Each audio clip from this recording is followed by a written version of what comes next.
Hey friend, have you ever been working on your machine and it throws an error that says thread break detected, but when you look at the machine, you don't see any broken thread? Well, that has been happening to me the last week or so. And in today's studio vlog, I'm going to share with you how I got through that. So let's get started. First, I'll tell you the story about how I finally reached out to customer service only for the issue to disappear. If you're on your embroidery journey too, whether you're new to it or maybe have just hit some bumps as well, I hope this video is helpful to you. And the behind the scenes gives you a little encouragement to keep on going. So recently my machine kept throwing a thread break detected error, but when I looked at the machine, I didn't see any thread break. This happened quite a few times during one of my stitch outs, and it left me so frustrated that I just kind of said, let me put this aside for a little while. Well, that little while turned into over a week. You know, like I told you in the previous vlog, when you're just starting on your embroidery journey, do not let too many gaps go in between your sessions, because that's how you build up the muscle memory. So I knew I had to hop back in there no matter what. So the fact that it was throwing this error and I looked at it, it looked completely fine, no thread break that I saw. It was really driving me nuts. The first time that it happened, I, of course, checked the thread path and I didn't see any broken thread. I said, oh, it must have been a fluke. So I started it back up. It started back up just fine. And then not too long thereafter, it said thread break again. This time, I decided to take out the bobbin. Check there. Still, I didn't see anything going on. But I said, okay, let me pull it all the way out, you know, just kind of dust it off, see if maybe there's a loose thread in there. I don't know. But I did that, and then I put the bobbin back in. Of course, it started back up again, threaded a little bit, and then quickly thereafter, again, thread break. By that time, I'm kind of getting annoyed.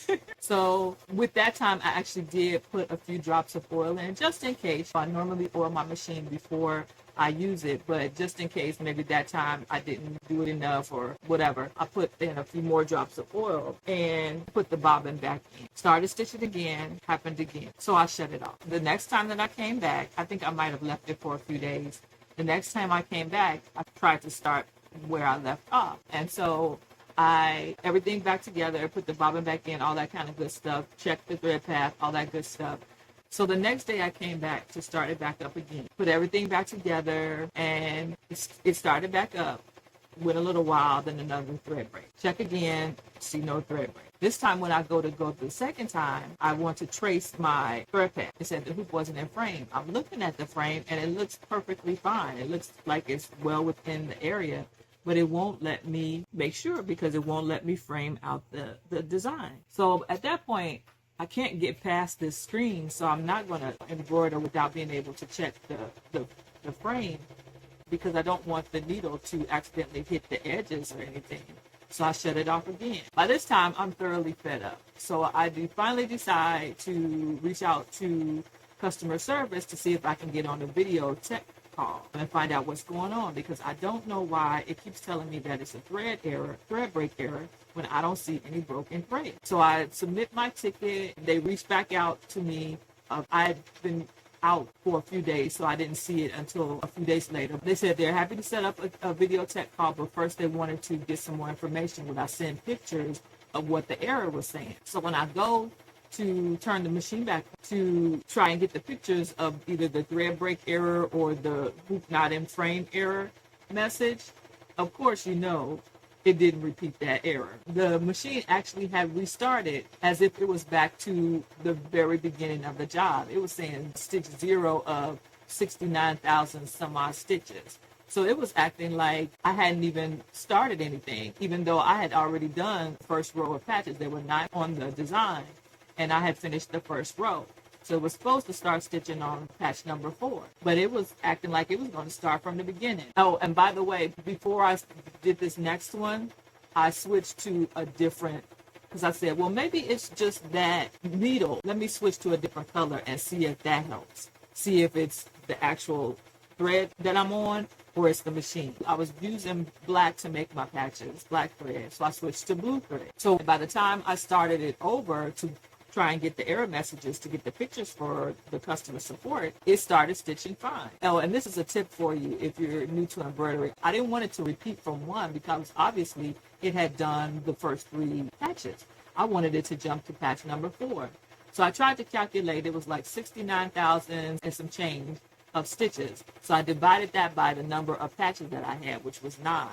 Once I got that number, I multiplied by 4 to try to get to the 4th patch. Well, I was close, but not quite, because it started on patch 5 instead of patch 4. And it continued to stitch. And it actually went on for quite a while until maybe patch number 7 or 8. And then it had the thread break again. But I was able to finish it that time. And so I had 8 out of the 9 patches done with patch 4 spot missing. So I did the calculation again, and instead of multiplying by 4, I multiplied by 3, and then it was able to get to patch number 4. And I just stopped it after it finished patch number 4, and that's how I was able to get.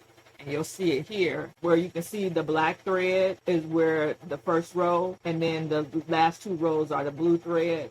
So I was able to get the full set of patches, and I'm glad, because I didn't want to waste any of this fabric. I really like this fabric. I wanted to get all of my patches, you know what I mean, out of it. But anyway, that's how I finished it. So say all of that to say what? Basically, I just want to encourage you that if you do run into problems, which you probably will, not to give up and not to doubt yourself, because it might not be you. Sometimes it's a fluke. I'm still going to continue and try to get that appointment with Ricoma, because I would like some insight into why that might be happening. But for now, the next set of patches are still going, so fingers crossed, because I'm trying to get to 50 patches total. I have 3 more sets to do and 1 on the machine right now. So it seems like it's going so far, but I just wanted to let you know that sometimes you don't really know why it's acting the way it is, and maybe a little restart will help. In this case, it took me 2 restarts before it kind of fixed itself. But like I said, I'm still going to continue with get on that call with them to see if I should be checking something else. Maybe there's another kind of troubleshooting point that I should check. And if you happen to know, drop it in the comments so the whole community can learn from this experience. Moral of the story, don't give up. There will be a bit of a learning curve when you have your embroidery machine, but that is because you get to make great things. So I just wanted to hop on really quick and share this a little troubleshooting session with you, because I know people like to post all of their wins on social media, and that's great. But sometimes every session is not always a win. And so you can learn from the mistakes just as well as the successes. So I hope this has been helpful for anybody that's trying to troubleshoot those pesky thread break. So just keep at it, because every step is one step closer. If this video has been helpful, made you smile, or just made your creative journey seem a little more doable, go ahead and hit that like and subscribe button. We're building income from our creativity over here. Income that's steady, sustainable, and most importantly, on our own terms. In the meantime, check out this video YouTube thinks you should watch next. And I'll see you next time. Bye-bye.